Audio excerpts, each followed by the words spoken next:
Good morning, everybody. Welcome back to another episode of the Forestlake Morning Show. Not just any Forestlake Morning Show. Today is a very special episode because we are finally joined with our very first Tampa native local artist, Isabella Diaz. Hi. Isabella Diaz is not only a singer-songwriter, not only a producer, she's also a performer here, known for her songs Wannabe, Disguise, Optimistic as of recently. And it is an honor to have you on the show. Thank you so much for coming out, Isabella. Thank you so much for having me. Yeah, and we're going to be excited to chat with you here for a bit just to get to know you and share our audience, which is mostly based out of Cleveland because we're two Cleveland boys, with your audience and vice versa. So it's going to be pretty fun. So with that being said, let's just kick things off. What's your story? Like, tell us a little bit about yourself for like our fans that don't really know who Isabella Diaz is. Sure. Honestly, I can't remember a time in my life at all where I didn't love music. As soon as I was talking, I was singing. I've always loved the arts. Growing up, I was in musical theater, and over time, I just realized this is what I wanted to do. I love songwriting, so I'm always writing, and so as I've gotten older, I've started this little career for myself. I perform locally. I'm from Tampa, Florida. So yeah, I produce my own music, I write my own music, and I release it. It's available on all platforms, and then I perform locally, acoustic. I love doing acoustic shows, but I also love playing my tracks, getting people to hear my production, and yeah, I just love the creative process, being able to share that with people, connecting with people through music. That's what I love to do. So that's a little about me. So it's really beautiful that you say connecting with people, because we've also had like this mission where it's, yes, we're, seeking to spread our fan base, but really it's just about making music to connect with people. Right. But before we get into more of that, actually, I want to dive into like more your roots there. You said you've been making music as far back as you can remember, right? So like for me, I remember writing my first song as I was going to ask about that, yeah. Like if you can remember. Do you remember your first song that you ever wrote? Oh, yeah. You do? Yep. Yeah, I do. I used to have this little notebook. It was pink. Actually, I think it was magenta. And I wrote my very first song. My godmother, actually, she was the one that told me, hey, maybe you should write a song. And so I tried it out, and I sang it to my second grade teacher, and she started crying. And that was the moment, like, I noticed the effect that music can have on people because she had a connection with the song. And I just kept on writing. And then I remember the next song I wrote, it was called Hurricane. My parents remember that one. We're always singing that one around the house. But I think I was like, the first song I wrote, I was 8. So I just started writing, and then I had this little whiteboard that I had in the car, and I wrote Hurricane in the car. And then, I've written, I had a song called Those Cowboys. I'm always joking about that one. Like, it was a little country, like, Those Cowboys. Like, it was kind of weird. Oh, is that still in the lineup nowadays, or it's like a, it's oh, like no. No. Yeah, I've thought about like redoing some of my old songs, changing the melody, changing the lyrics, or even keeping the melody and making it more mature, because now I'm obviously double what age I was when I wrote it. But Those Cowboys, I probably will never release that, so don't look out for that. Isabella's next single, Those Cowboys. Those Cowboys. Yes. No, that's super cool. So you said Hurricane was the first one, or was that that was the follow-up? second one with the whiteboard. The first one that I sang to my teacher was called When Your Heart Opens. Okay. Also, both songs are like, they're in the history in the books. vault, They're not, and I'm not opening the vault. They're in the It's vault. funny you mentioned that. Like, we've tried going back to songs that were already released, like way back when, and just trying to like revamp them, make them better, and like re-release them, and it almost never works. There's something about it, like there's maybe like a 5% chance that a song comes out better. I think it might just be the creative process, right? Like there's a vibe, there's an energy when it comes to writing songs, and we'll get into like how you do that, because we're curious, because you're also producing your tracks. So that might be what it comes back to, or it's just maybe like you just have to let them go, for what they were. But super interesting. You're producing all your tracks? Yeah. By yourself? Yeah. That's crazy. Yeah. Like, I produce the song, and then I work with mixing and mastering engineers. But yeah, the production, that's me in my home studio. So how did you go from singer-songwriting and like playing songs like that since second grade to like, okay, I can actually produce this? Yeah, that's a fun story. Yeah, I love telling this story. So I really didn't know. I knew I wanted to do something in the performing arts, but I didn't know what. I always loved singing. That was number one, but I didn't know necessarily what I wanted to do with that. So I did a lot of theater productions. I was in a whole bunch of shows. I did Wizard of Oz, Lion King. Very cool. I remember playing Dorothy, and I thought, like, at that point, I was like, okay. I was actually at the Stress Center in downtown Tampa at the Patel Conservatory, and I didn't know what I wanted to do with that. At the time, I thought I was going to pursue that in college. I was going to go to New York, go to Broadway. And, you know, that's something that I could probably still do. But as I got older, I really toned in on the fact that I love songwriting. And so I wanted to do something with that. I wanted to give something to people to connect with. And I remember I was in 8th grade. I graduated the 8th grade. My parents surprised me with an MPK mini play from Akai. And it was like a keyboard. Like, I didn't know what to do with that. Like, there was a drum pad. Like, I don't know. But I was like, I'm going to give it a shot, because I had already started writing music. I'd been writing music for years.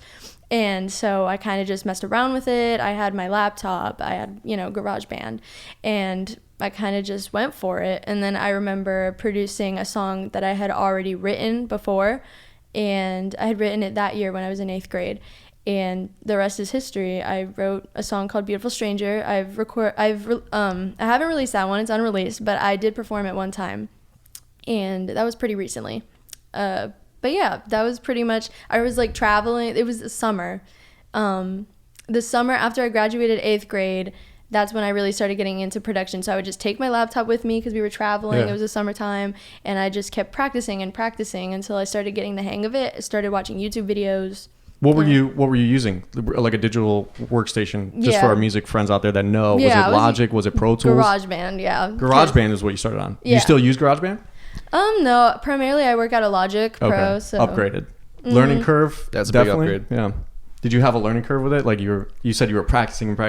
Yeah, definitely. Like, I mean, it was a pretty easy adjustment since they work pretty much the same, but the fact that I actually like upgraded, I had more sounds available to me, more ways that I could adjust my music, and, you know, I had more tools to use. So yeah, it's interesting because, and for those of you listening and watching may not know this, but as singer-songwriters and then producers in the industry, it's kind of like two totally different things. Yes. When it comes to, you know, an actual song that you may even hear on the radio, there's people who strictly sing and songwrite, people who strictly produce, strictly mix and master, and then you have people who do it all. But I've noticed from us too, like getting into production and singing and songwriting, it takes away from like the live performance, and it's more work that one person or two people will have to do. That's what I was getting at. Like, for you producing your own stuff, like writing your own stuff, producing your own stuff, it's a lot of work. Yeah, and you're still out here performing. Yeah, when it do you definitely sleep? is. Do you sleep? No, I don't. Especially during school, because I'm done with high school. I graduated this year, so I'm super excited. I'm going to be going to college. I'm going to be studying music and psychology. But when I was in school, it was super hard to be able to do everything, to balance that extracurricular, you know. So it was pretty rough, and it still is rough. You know, I have a whole bunch of stuff going on right now, and I want to tone in on my music. I want to release music. I have so many songs that I haven't put out yet, and it's just a lot of work to like finish a song and say you're done. Like, that's another thing. Like, when you're a producer, you're never happy. Like, it'll be like an amazing song, and you play it for somebody, and they're like, "This is amazing. Can you release it now?" And you're like, "No, it's not done." Like, you just have to like come to terms in your head, like, okay, this is done. It's done. Finalized. Delete the whole session. Like, it's done. Exactly. Yeah, I have to be like I have a mental button in my head, like, no, you cannot edit it anymore. Just leave it alone. Yeah, because I'm always wanting to get better. I always feel like my songs can get better, but there comes a time when you have to just say, you know what, it's good as it is. Right. And I'm curious, like, when did you start using a mixing engineer? Because I feel like people who start producing, they try to start mixing their stuff right off the bat. They're like, oh, I don't want to pay like $1,000 to a mix engineer. And so they'll start mixing their stuff, and it sounds like trash because they don't know what they're doing. Like, initially, when you start mixing, it's like, it's hard. It's an art. We say that from experience because that's exactly what happened to us. My stuff sounded terrible for the first like 4 years. But that's just part of the process. Yeah. So were you directly into like, all right, I'm just going to go straight to a producer or a mix engineer mastering, or did you dabble with the same thing? Yeah, so I have an idea of it, but mixing is not my specialty. Yeah. So the first song that I put out was called How Many Hearts. That was my first single. And I recorded that one at another home studio. And yeah, my godfather, he had a contact in New York, so I was able to work with a mixing engineer. He was amazing. His name is Christian Vicht, and I might be pronouncing that wrong. I can't because it's French. So Christian, if you're watching this, I'm so sorry for butchering your name, but he goes by Christian Wicked. So yeah, he was amazing, and he helped me with my first 3 songs. And so I didn't know much about like mixing, mastering, that whole process. I knew it was a thing, but I didn't know how it would work. So we were kind of going, it was also during COVID, so we were going back and forth. Obviously he was in New York, I was in Tampa. So yeah, ever since I started releasing music, I've been mixing and mastering my songs, and it is difficult, as you were saying, because mixing does change a lot about the song. You want to make sure that it's right and that you keep the artistic integrity. Exactly. Yeah. Because as a producer or singer-songwriter who's, well, I guess just generally as a producer, if you understand mixing and mastering, it can actually impact what you're going to record, you know, or it can change how you're going to go about recording. It's also crazy. I feel like a lot of people don't know what mixing is and like how big of a difference it has on a song. It's also, I think, one of the best feelings in the world when like you write a song, you produce a song, and then you send it off to the mix engineer. You get back that first revision, you pop in some headphones or you're listening like on studio speakers, and it just is magical. Like they just transformed everything. You can see like all the little details they were doing. You're like, yes, this is good. But then not as much of a difference from mastering to mixing, because I've noticed that too. It's more subtle. It's a subtle cherry on top type of thing, just like a nice little volume dynamic thing. But very interesting. So with your work-life balance, your music balance, is there, just out of curiosity, are you doing something systematic that like keeps you on task with everything? Or do you think of it as like phases where like right now you're just focused on getting out and playing live because you are out there playing a lot of live shows, and maybe does that take away from your producing and you're doing that purposely? Or how do you kind of balance that with songwriting and then playing live? There is no like process to it really. I kind of just do what I can, because like I said, I'm always busy. I'm always thinking about music. I always want to release new music. I'm always writing, and I just want to put out these songs, and it's hard to do it all, especially when you're the one doing everything. And I know I've mentioned this before, like on my social media, I'm the one that edits my music videos. So it's just a lot to tackle. And then also it's super important to just get out there and perform too, which is hard because it does take time. So yeah, I just kind of do whatever I can. And I also just love performing too, because I love connecting with the audience. You know, there's nothing like the feeling of being on a stage and people actually like head nodding, like connecting with you. And like meeting new people too, meeting other artists in the industry, in your network, like, but yeah, I wouldn't say that there's really like a system to it. I kind of just do what I can. And then also like when I'm out and about, I'll have an idea for a song and I'll like open my voice memo app. I know like most singer-songwriters can relate. I'm sure you guys feel the same. Like it's a mess in there. Yeah, there are your the voice memos. Those are never getting leaked ever. That's the stuff in the vault that doesn't come out for us, at least for sure. But that's so cool. So let's jump into that real quick, right? The songwriting process. You're in a random moment of your life, or you're at a show or whatever, and you're busting out your notes app or your voice memo. Is there anything you do specifically to get into the creative process, or do you just let it be natural? Like when because sometimes, and we've experienced it, I think you have as well, songs come out of nowhere. Like literally you'll just be sitting down and it's like, where did this come from? Little gifts. Yeah, they're like little gifts from the universe, and it just flows. The energy's there, and you're just writing and it's coming together so fast. But then on the opposite side, you work on songs where it takes forever and you can't get into the creative process. I think many artists who watch this may know, but take us into your head with like how you manage that, what you do, and what it's like for yourself. Yeah, I write about pretty much anything. Sometimes it'll be about myself. Sometimes it'll be about, a societal issue. Maybe it's something that a friend or a family member is going through. Or it'll be like a made up story. Like just something that happens in life, and I'll make a song about it. And so sometimes I produce a song and then I write lyrics over it. Like Wannabe, that one I kind of wanted to do a trap song, so I actually hadn't written the lyrics yet. That one I just went straight into my Logic session and I said, let me experiment with like beats and stuff. And then Wannabe just came to life in one day. And then you have other songs that take months, years to finish. So yeah, I definitely get what you're saying, and I'm sure a lot of singer-songwriters out there can relate. But for me personally, it varies. Like, it just depends on the day, Yeah. maybe what the song is about, like the vibe. Sometimes I'll start on the guitar, and then sometimes like I was saying, I'll just write a track or something. So yeah, I wouldn't say it's like a very consistent thing when it comes to the way that I write. It's just whatever happens, or like I'll be out and I'll have a voice memo, and then I'll go home and I'll be like, hey, what was that voice memo that I did the other day? And I'll listen back and I'll make something out of that. So It's weird for us creatives, like how that works. Well, You I know think what it's mean? interesting too, like, and I think this is the thing. I don't know. There's something going on here, right? Where, like, you said you wrote "Wannabe" in a day, like it all just came. It's always the best songs that happen in like 15 minutes. Like, it's all so fast. It just gets put together, and you're like, it's done. Yeah. It's done.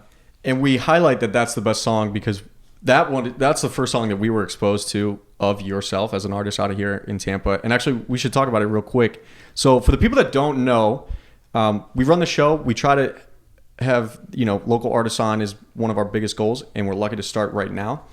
So Brendan, do you remember the process? Like, what we were doing? We were just looking on Instagram, or was it Spotify? Oh, how we found her? Yeah. Yeah. This is kind of funny. So I think we talked about it briefly before. I think, we mentioned it to you. We were just looking for local Tampa artists or like singer-songwriters in the area to get on here, or just to work with in general. And we came across your profile because honestly, Tampa's music scene, meh. Yeah, and we want your thoughts on that too. We want to know what you think of Tampa's music scene. But I came across your profile and I was like, damn, she can sing. Like, Yeah. And the songs are good too. Like, the productions is there. And I saved the profile. The next day, you sent me her profile. You're like, dude, we got to get her on. We got to get her on. And I think it was "Wannabe" too that really stuck out to us, especially when we got the song pull up on Spotify on the monitors here, and we're like, whoa, like that's cool. Like you said you tried to make it like trappy and whatnot. Like you can really feel that immediately before those awesome melodies come in that you stack and everything. So Yeah, that's a good one. Thank was you. really Thank interesting you. to hear that. So that's why we mentioned that. But jumping into the music scene in here in Tampa, because we have Trash. we Trash. say it's trash because it's a touristy area. So Yeah. we're trying to produce we're trying to change that narrative of like what people think, because you go around to these restaurants, it's all covers because tourists don't want to hear original music. They want to hear Exactly. covers. But that's the beauty of what you're doing. You're finding the places where you could perform and be yourself and play your original music. So what are your thoughts on the Tampa Bay music environment first, and then also how it works for you with live shows playing original music? Yeah, I'd say it's growing. It's definitely growing with time. And it is difficult, especially as a pop artist. I'd say I'm definitely a pop artist with a little bit of R&B influences. Certainly. And yeah, it's hard to find places and venues that would want that kind of music. Yeah. And I'm finding that Tampa is a lot of country, rock, and I mean, I don't want to like put myself under a label in terms of music, because I'm going to talk about this probably later. I'm writing a pop rock song, so I'm really excited about that. But the point is, I'm mainly a pop artist, and so it's hard to find places. So in Tampa, I will say there's more venues that want original music. So let me ask you this: when you guys find venues to play at, it is under the impression like they're allowing you to 100% to play originals, or are you having to do covers and then sneak originals in? Yeah. Okay. Yeah. So there have been a few venues that are strictly original music, Yeah. and then there's others that are covers. Like if you want to book a gig in advance, they'll want you to probably do covers because they have a specific schedule and that's what people want. You were Yep. mentioning it's a touristy area. So yeah. And then there's also the venues that are more open mics, more open to creative stuff like original music. And so, yeah, I try to find the venues that allow original music because I want to expose my original music, and that's also what I love. I want to connect with people through lyrics that I wrote, music that I wrote, and covers, you can't really avoid them as a musician. At some point in your life, you kind of have to sing them if you're going to perform. Exactly, yeah. And yeah, I have my own feelings about covers. I'd much rather sing my own music, but sometimes you just really can't avoid it. Sometimes that's what the venues want. So I will say that in Tampa it is kind of hard, but thankfully it is growing. So for you, are you doing more cover shows, or like with those like specific audience at places, or you had kind of like half and half, or you have a lot that you're doing your original music? Yeah, mostly originals. Okay, yeah. good. I definitely do try to find the venues that are original music because that's what I love. But I have done covers. For those of you in the Tampa area, Crate at the Grove in Wesley Chapel, I've done quite a few shows there, and it can be tiring. I've done like 3-hour shows there where I do covers, original music. I'll play on the guitar and then I'll run over to the piano or I'll throw a track on. Like I'm doing like a million different things. What doesn't she do? It can be overwhelming. Right. But yeah, that like those shows are more open to whatever you want. Like I don't have enough released music right now to do a 3-hour show, obviously. So I would mix it with covers that are kind of my vibe to kind of introduce myself to the audience, the people that are listening. And yeah, so I try to, mainly I try to find the venues that'll allow original music. And that's something we'll talk to you after the show about, because we definitely are just like right now studio rats. And I think that's why we think that this is just a touristy area where original music isn't being played, but it is. Possibly. You know, because you're out there and you're doing it and you're finding these places and playing your original music. So that's super awesome that we can change a narrative that Tampa has little to no music scene. I don't know what people think of it. It is, when you see big artists come through, they usually skip Tampa, you know, because they got Miami they can go to. Right. I think we've talked about it on podcasts before with artists, just kind of either it's geographical issues or whatever the case, but down to the small level of us local artists, it's certainly interesting to get your perspective on it. But as far as that goes, I think you have a question lined up ready for. Yeah. I feel like, well, going back on that a little bit, everyone starts with covers and then they write their own stuff and they're like, why am I playing covers? Exactly. It's hard to go back into it, which I think you mentioned. Yeah. But with the writing process, we'll stick with that for a little bit. Have you done any collaborations? Not so in terms of my released music, no, I haven't, but I really hope to do some in the future. Like I said, I've collaborated with mixing, mastering engineers. I've also met a lot of people through performances, and obviously social media is really helpful with that too. People have reached out to me. I reached out to other people like, hey, like your music is amazing, and like if you ever want to do a collab, like feel free. But yeah, I definitely would want to do that in the future. So for sure. It is a different thing, like when you're in the songwriting process with multiple people. Like for me, like I think we work pretty well together. Yeah, certainly. But also, like individually, I feel like I'm more creative by myself. There's something about it. No offense, but I know exactly what you mean. And sometimes, Isabella, I try to get out of the house and let him just sit in here alone to create, or vice versa. Like I'll take advantage of like if he's got to go somewhere, just because it does. You can be by yourself and you can like channel some weird. It's an energy thing, like you talked about. Like you can just feel something that comes out of nowhere, and it's beneficial in both ways when you're by yourself or with somebody else who can like be there to say, not a good idea. Don't do it. We're going a different direction. Or yeah, that's really awesome. We got to go that direction. And, you know, dichotomies of having a band or being a solo artist, which actually I want to ask you about. Solo artists, as a solo artist, do you prefer that? Do you like having control over everything and being in charge and being able to control stuff? Or have you like thought of being in a band, or you just see yourself like, I'll have backing bands with what I do one day when I get where I want to be? Yeah, I definitely love being a solo artist. Yeah. I've definitely thought about having a band, like a backup band. That would be amazing, just to like hear my own music live, because I don't play the drums. So if you hear like drum tracks on my songs, that's like a drum pad, you know. Right. I do all that on Logic. So it would be like amazing to have an actual live band play those songs. And I've definitely been looking into that. That would be something really amazing to do. I have another song that's like really orchestral, like with violins, and that would be like amazing to hear an actual violinist, people on cello. Like that would be crazy. Do you want to name drop the song? Sure. I think I mentioned it before. This one's Beautiful Stranger. Yeah, I love that song so much. It's actually, I wrote that maybe like 4 or 5 years ago. Like it was around the time that I was talking about when I was in the 8th grade and I started getting into production. So that song, I think that's probably why it stuck with me, and it's like really emotional to me, because it was during that like time I was transitioning from like a preteen to a teenager, and the fact that I was really coming to terms with the fact that songwriting is what I wanted to do. But yeah, and then when I was producing it, actually that song has come a long way. Like it was more like synthy when I was playing with it, because that was like in the beginning stages of like me learning how to produce music.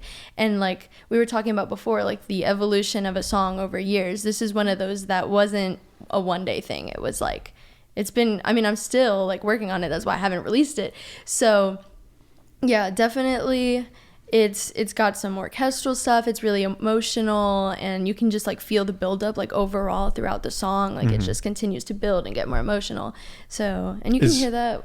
You can hear it where? What were you gonna say? I was gonna say you can hear it with my song "Come Back Someday" too. Like that stacking vocal that's another thing. Like I'm a total like harmony nerd. Like I will add as much harmony as possible. Yes. It comes through. We notice it for sure. Cool, thank you. Yeah. But yeah, just like build up to, that's something that I love to do in my songs. But to be able to hear like an actual orchestra play that, or like a band like on the drums, like, you know, when you go to a concert and you hear your favorite songs being played live, there's such a difference. Yeah. Go ahead. I was gonna say, it's crazy when you have like really good musicians who are just like masters of their instrument. Certainly, yeah. And they're like an orchestra or something. It's crazy. Like in person, it's so different. It's like, are you using virtual instruments to do like the orchestra stuff? Yeah. Like they still sound good, but there's so much like automation and little things you have to do to make it sound real. Like a live performance, like you just can't match it. It's something crazy. we talk about all the time too, with like finding, how do we get a choir, how do we get an orchestra, how do we do something that makes it real. That's our goal for this album, by the way, is just to get a choir. Any choir. I just want a choir on this album somewhere. We don't know if we're gonna find one, but we're gonna try, because it makes a difference when you have, you know, virtual versus real. But Come Back Someday, by the way, she name dropped that song. That is released. Just want to put it out to the people. We'll promote it. Apple Music, Spotify, YouTube, probably wherever else you're putting the music on. Go check it out. It's a good song. So also want to kind of touch on just capping off this songwriting process, right? You're a solo artist. I started off writing music solo, and then got in touch with Brennan, who was a part of the process behind the curtains, mixing, mastering, doing things. And then we slowly started to work this into a two-piece band. So when it comes to deciding what's good and what's bad, like with critiques and stuff, it's good for us, like, because he's another part of the project. So I value his opinion, vice versa. We respect it. But how do you manage, or how do you go about like making sure something's the best it can be? Do you have somebody listen to it to critique it, or do you manage like criticism well, or what's that like for you? I would say that I do take criticism because I know that it's important. With most songs, there's always some kind of collaboration, and it's always good to get other people's ideas and opinions, and then you'll create something that wasn't there before. So yeah, it's a very important process, and something that me being a solo artist, I wish that I could have probably more. That's why I'm really looking forward to more collaborations in the future, having people featured on my songs, or me being featured on somebody else's song. So yeah. For sure. Yeah. Tyler's not afraid to tell me when my guitar playing sucks. He'll put it out there. Yeah, we'll make it. No, we actually, on one of these boards, we have we do have a don't like it tracker at the very top of that second board. It's a don't like it tracker. So every time someone doesn't like something, there's a tick. And I don't know what the prize is when somebody gets to a certain number, but a lot of things aren't liked when we write. So that's just us trying to do what you do. And I think it's really cool that you mentioned a song is like it's like a life process. Or is that what you said? Yeah, that was interesting. When you first said that, I thought you meant like, I'm not sharing it with anyone until it's completely done. So it's like fully my thought in that song, you know? And I was like, that's kind of an interesting way to go about the songwriting process. But generally you just meant like from creation to like how it's going to live on. You look at it like a life kind of thing. Mm-hmm. That's pretty sweet. I never thought about it like that. Yeah, I mean, a song, I guess I never really realized that until I said it just now. That's very profound. That's kind of interesting. But yeah, you heard it here. But yeah, I would say, I think of my songs from the, like, I was saying when they're born, and then you release it. Mm-hmm. You know, it's not what people don't really know how it began, especially if it's one of the songs that evolved over time, that changed a lot. So on the topic of your songs, which one's your favorite? Are they all your favorites? Also, which one's your favorite? How do you do? That's like your kid. I know that. Well, that's why it's funny that I want to ask this, because you're talking about, I can tell how meaningful your songs are to you. There are any songs meaningful to any artist, but for you specifically, you've mentioned some are more meaningful to you, at least up to this point that we know. Are they all equal to you? Do you have one that's, more special? And then also, do you have a favorite song to play live? Yeah. So there's like songs that I'm most proud of, most like I love this song. I would say I'm most proud in terms of release songs. I'd say I'm probably most proud of Disguise. Yeah, I would say Disguise. And the reason why is because that one has, I think 2017 is when I first wrote it. So I was pretty young. Yeah. And then yeah, I think I wasn't even, I think I was like going into middle school. I was like a kid. And so it has changed so much because it's obviously more mature now. And then it was never R&B, and I wasn't producing when I wrote it at the time. I was so young. So I think I was like fiddling with my iPad, like some music maker app, And so when I started producing music, I brought that song back and I was like, what can I do with this?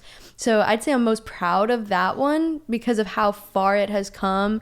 Yeah, and then like when I first started producing it, I was like, doing chords on the guitar, and I was like, ooh, this got like an R&B vibe, It's like really different than my other songs, because my other songs are like more pop, like more poppy, like radio. But then Disguise, I just love that one. Like it's a vibe, like it's chill. And then, but like my favorite song that I've released, I think I'd say like Despite the Distance. And I don't really know why. I just love, like, I also love synthesizers, and I feel like that one's heavy on synth. And also like the words, that was another one that came to me really quick. That one, like, it's funny because I was talking about Disguise, it was like years and years and years. Despite the Distance, I think I wrote that in like a week. It was like Thanksgiving break, and I wasn't in school, and I just worked on that one for a week, and I was done. So are one of those the best to play live? Or wait, that's what you're saying, Despite the Distance? That was like my favorite, but I'd say also live. Also live as well. Yeah, I've been doing that one recently, like live a lot, and acoustically too, which has been fun because that one I didn't write on the guitar. I produced it first, then I wrote the lyrics. It was like a 1 week process, but being able to play it on guitar and like bringing it down to like slower, more intimate vibe, like that's been really cool for me. Yeah, and it's funny you talk about Disguise in that manner with the evolutionary process. Now it makes more sense when you talked about how the songs are like a lifestyle as they grow. It grew with you before, like from That's the moment true. you wrote it and it was created, then to the moments it matured as you matured and just became what it is today, which is so cool to hear. Because I think we've got songs that are just old, that are kind of growing with us, but they're just not doing anything. They're in the vault, but in the vault. Yeah. I'm curious, kind of speaking on the vault, like producer to producer, how do you deal with like a song that you're producing and you just get stuck on it? It happens to us all the time. All the time. Yeah, I just leave it alone. Like, you just leave it? I think that's what, like, I just leave it and then come back to it like a while after, because I definitely have like a whole bunch of songs that I've like started. They're like 15 seconds, or like maybe it's a whole song and I'm like, I don't know what to do, like where to go from here. It's not ready to, like, it's not done. So I'd say I just leave it and then write a whole bunch of other songs over time and then come back to it. Do you force write sometimes? Like you're like, I'm going to just try and just see where it goes? Or? Sometimes. I mean, I like for the process to come naturally, but there have been times where I'm just like, I just want to... You hit a wall and it's like... So we've tried this process and it kind of works. Even if you don't want to do it, like if you're stuck on something, you give yourself, I think it's like 15 minutes? Timer for 15 minutes, and you just throw down anything and everything that you can, and then you come back to it like the next day and you listen, you're like, oh, that's terrible, or that, like, hey, I like this little idea here, and you go with that. But process of force writing, I think, is what it is. Is that force writing? Kind of. I guess it would be. Yeah, like you don't want to do that. It's how we try terrible to manage 15 it. Yeah, minutes. because not ghostwriting, but writer's block. It's important, not important, but it happens to us a lot. So what's your ratio of good songs to bad songs? Like, how many songs do you have to write for you to say, okay, this one's good, I'm going to produce it, I'm going to take it? I'd probably say like, I don't know, 30% of the songs that I write are like good enough for me to release it. That's pretty good. Yeah, I don't know. That's better than ours. That's way better. We're probably like 1 for 10. Yeah. I maybe. mean, yeah, I mean, it's hard as a producer. Like I was saying before, like you just want to keep changing it. Like you're like, it's not good enough. It's not good enough. So yeah, I mean, I think that's like for most creative people, they feel like they have more bad than good, and one like how you might think of some piece of art, somebody else might love it even if you hate it. Like it's interesting, like you could put out a song and you might think it's terrible and someone else might love it, so you just never really know. But do you feel like you have that, like there's a song that you think or know people like but you're like, it's not my favorite but it's out there? Yeah, probably. I would say, I mean, I don't know, I feel like How Many Hearts, that was my first single. Yeah, I love it because it was my first one. Like, you know, there's like an emotional thing with that one, but you know, it was my first song. I was just learning how to produce. I didn't have as many stems or tracks. I didn't have that many harmonies on it, nearly as many as I do now. You know, now I have like 40, 50 just vocal tracks, like just stacked all at once, versus like maybe 5 at most back then. So yeah, I love it because it was my first one. It just introduced me to the world as an artist. But yeah, I feel like, but maybe somebody else might like you never really know, because it also is like, that one's one of the ones I was talking about before. Like I also talk about societal issues, and that one's just about like fake people just coming into your life. They have ulterior motives, you know. Yeah. Just wondering why people hate on each other. Like that's what that song is about. So maybe that'll connect with someone else who might be dealing with something like that. Like you just never really know. It's just part of the process, I think. You know, like you have those earlier songs that are like where you learned and where you grew, and then you get better and better every day. And it shows too as you keep releasing more stuff. You're like, whoa, this is crazy. Like night and day difference with a lot of our stuff we had to take off because it was so bad, but like we're slowly getting better at a lot of our newer stuff.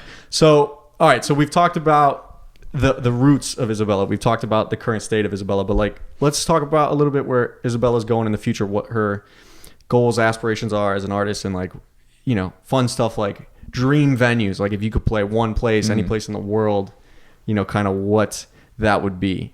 Madison Square Garden. Totally. MSG. Classic. Yep. Straight to the point. Can't go wrong. Yeah, definitely. Like, I have a lot of family in New York, and I just love New York. I love the city lights. I'm always traveling there. I've done music videos there, and it just makes sense. Have you seen a show there? I did. I got to see Casey Musgraves last year, and I went for King Princess. She opened. But, I mean, I love Casey Musgraves. Like, it was just amazing. Also, like, I found that Casey's really similar in the way that we write, I guess. Like I almost saw myself in her, and it really inspired me, like the way that her style was. And it was just, I mean, it was amazing to just be in that venue. Like, you know, I have arenas here, but to be in MSG in New York City, like it was crazy. And it was just like one of those moments, you know, that you'll never forget. There's something electric about New York, but then also MSG in specific, like for sure it's a big deal to play and or to sell out MSG. That's like Red Rocks. It's like one of those things where like, oh my God, we're at Red Rocks. We're at Red Rocks, you know? Yeah. That's another one. MSG is great. Probably my favorite that I'd love to play at. But MSG, you can't go wrong. I've only walked outside of it. Never been inside. So I'm envious that you got to be in there and experience. Have you been in there? No, I think we just walked by it. We just walked by it as well? Yeah. Yeah. Definitely a cool venue. So, okay, you did mention there. So who are you being influenced upon? Kaylee Musgraves. And then who else were you listening to? Where do you draw your inspirations from? So I had met, Taylor Swift. She's my idol. T Swift. We've mentioned Taylor Swift probably every single time we turn this camera on. Yeah, this T Swift. T Swift or TikTok. Ryan Tedder. You know Ryan Tedder? One Republic. Do you know One Republic? Yes. Singer-songwriter of One Republic, but if you like look into what he actually does, he writes everybody's songs. For everyone. He's written with T Swift. Wow. Yeah, it's amazing. Like you see all these names, and just like everybody kind of works together. They do work together when you get up there in the industry. It's insane. That's what we were talking about. Like collaborations are so huge. You look at like a Taylor Swift song, for example, and she has like 5 or 6 writers, 3 producers. You're like, what is? I'm just one person. Yeah, not to mention the songs that even Taylor Swift is writing for other people. Like it's all for sure. You know, two-way streets. But yeah, we knew we were going to talk about Taylor Swift because why? How can you not? It's Taylor I mean, Swift. if you talk about like who's my inspiration, she's gonna come up. Like yeah, I grew up on her music. Do you have any artists that you listen to a lot but is nothing like your music style? Oh, that's a good question. I gotta think about that. The complete one. Like your pleasure music. Like you just listen to it and you're like, I'm not listening to listen to music. I'm just listening because it's that genre or because it's what like classical music or Christmas music. Oh, it's classic. I mean, you got to. It's Christmas music, but I don't know. That's a tough question. I kind of listen to everything. I'd say rap music, like hip hop. I like to listen to it sometimes, but I would never do that sort of thing.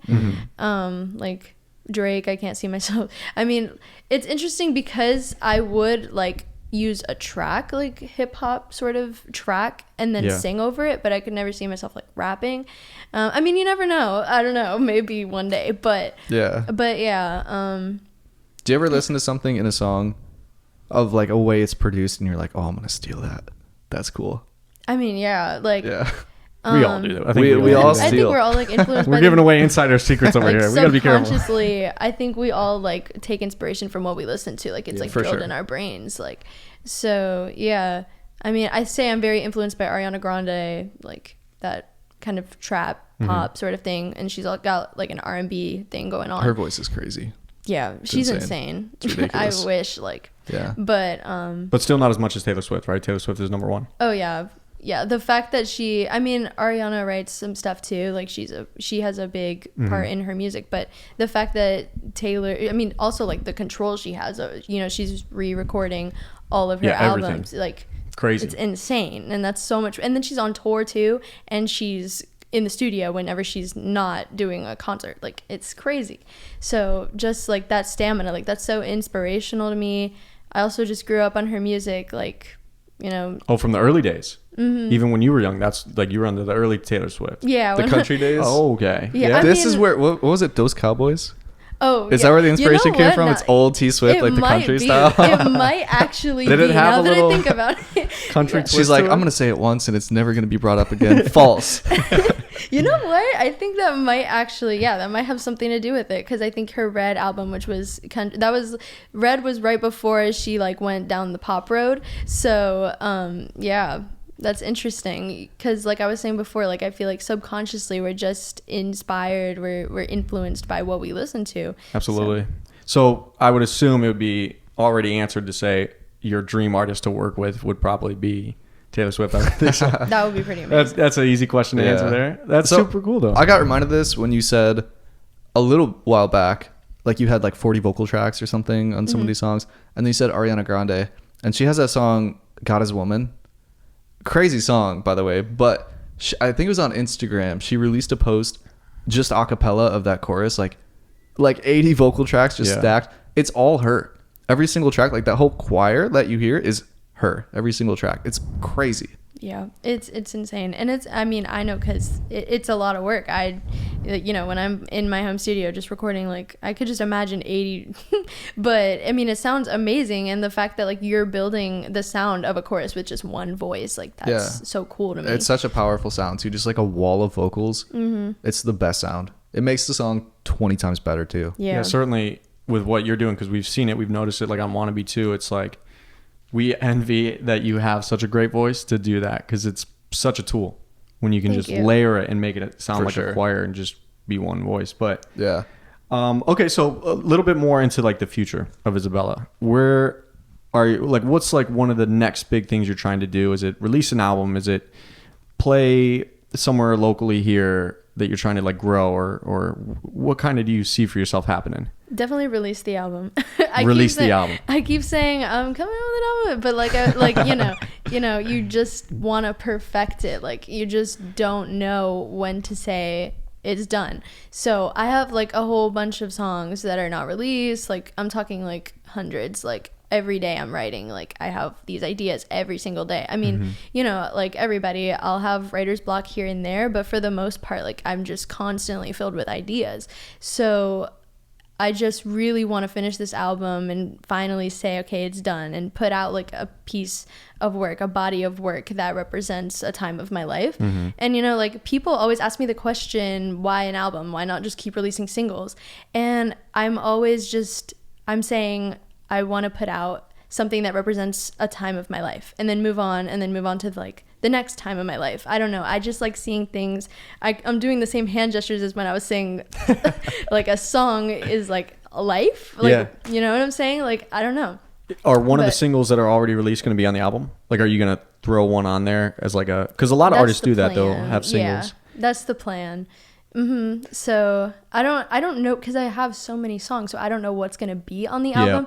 But I'm pretty sure I'm looking at putting some of the singles on the album. So. I'm curious, like, how many songs are going to be on the album? We talk about this a lot. We do.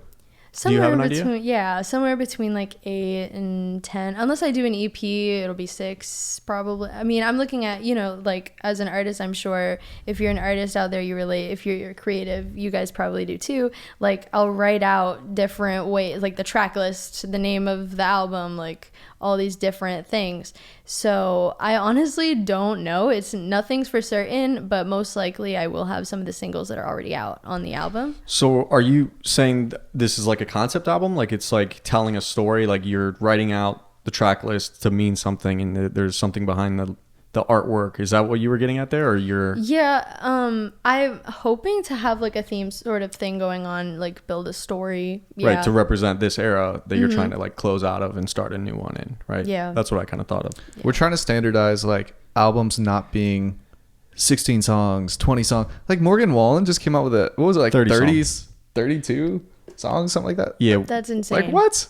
That's what are you doing? I mean, he's got How a do you have the fan time base. to do all that I mean, in the first place? Yeah, But like, that's amazing, but that's It's crazy. little. Yeah. yeah. Yeah. So probably like somewhere between 8, maybe 12 songs, but we'll see.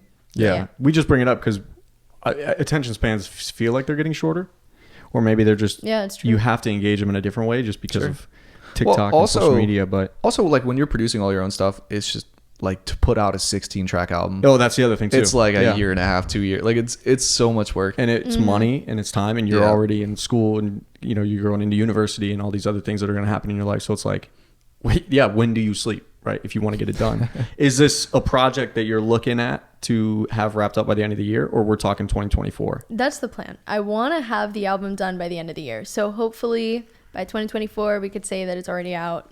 That's the plan, because I've been wanting to put out an album ever since I first released a song. Like the idea of having an album, a body of work of stuff that you have created, like music that you have created, that has always been appealing to me. Like I've always wanted to do that, and then I keep working on it. I keep perfecting it over and over. So hopefully this will be the year. This is the year, 2023. I graduated. I'm gonna go to university. I put the album out, so What kind of percentage are we talking with its finality? Are we halfway? I think we're halfway. We can give the people halfway some expectations of I think we're like looking forward to it. 50-60% done. So And up until the release of this album, just correct me if I'm wrong, Optimistic was the last one out in Right. February, right? Okay. Also, another song streaming everywhere on every platform. Yes. Apple Music, Spotify, YouTube. Go check it out. Isabella Diaz. But do you have a name for the album? Is this something that you would like you can't to... spill the beans here. What? So this is where it's going to get kind of funny, because we want to promote what's coming, and it seems like it's this album. But if it's not ready yet, we'll wait. We'll keep the people waiting and guessing. I'll wait on the album, but I will say this, and you guys will be the first to know that. Whoa. We got breaking news here. We got Forestlake Put breaking news. the breaking news banner. Let's go. Quick. Yeah. Isabella Diaz breaking news on the show. We should have been recording this live, because that would have been sweet breaking news. What's the information? I'm between 2 songs right now. I mentioned Beautiful Stranger. Okay. Before That's the a cool album, name. I'm definitely doing another single, and I don't know which one will be, but it'll either be Beautiful Stranger or a song that I haven't mentioned. It's called Self-Reflective. And this one I'm super excited about because, like I was saying before, I've been experimenting with pop rock, that style. So this one's got a lot of distortion, like teenage rage. that's cool. I'm super excited. This one's like really angsty. So Is that that's like all I'm gonna say Olivia about it. Rodrigo-ish? Because isn't she kind of like pop Sort of, punk-ish yeah. a little yeah. bit? Yeah, I'd say it's kind of down that road. Yeah, messing with distortion, electric guitar. If you got distortion, you got rock and roll. That's for sure. Like, that's how you do it. Yeah, so hopefully, I don't know which one it's either going to be. I mean, I don't know. It's kind of hard because Beautiful Stranger is so special to me. That's the one that I was saying was orchestral, and then you've got this like rock So I don't want to share too much about it, but Okay, but it's one of those two, is what you're saying. It's not both. And up until the release of the album, we only got one of those two. I think so. We I think mean, so. I might surprise y'all with a single. I don't know, but yeah, there's definitely going to be at least one single before the album. So look out for that. So. That's exciting. To be announced when it's going to be released, the single. Yes. Okay. Very cool. Huh. Well, The viewers will vote. The viewers will Right vote. here. We Beautiful would. stranger or self-reflective? I think that about does it for us. We are going to wrap up this wonderful first episode with the wonderful Isabella Diaz, based out of here in Tampa, Florida. And we would love to actually have you back when you're ready for one of those songs to come out, and we can promote it even more, and also just talk about it even more depth, because you did mention for Beautiful Stranger specifically, but also that the other one, I think they're just meaningful songs to you. So kind of get back into that creative process on something that comes out really fresh. But we would like to thank you from the bottom of our hearts for coming on the show. Thank you. Thank Yeah, you thank guys. you so much. Yeah, for being here. And then also our audience just being along and supporting us. And now being exposed to Isabella Diaz, who is a beautiful artist out of Tampa Bay that needs to be shared with everybody. Yeah, definitely go check her out. We'll link all of her stuff in the bio. So everything's going to be linked in the bio. Is there anything else you want to mention with your artistry, your music? No, Any more shout outs to anybody?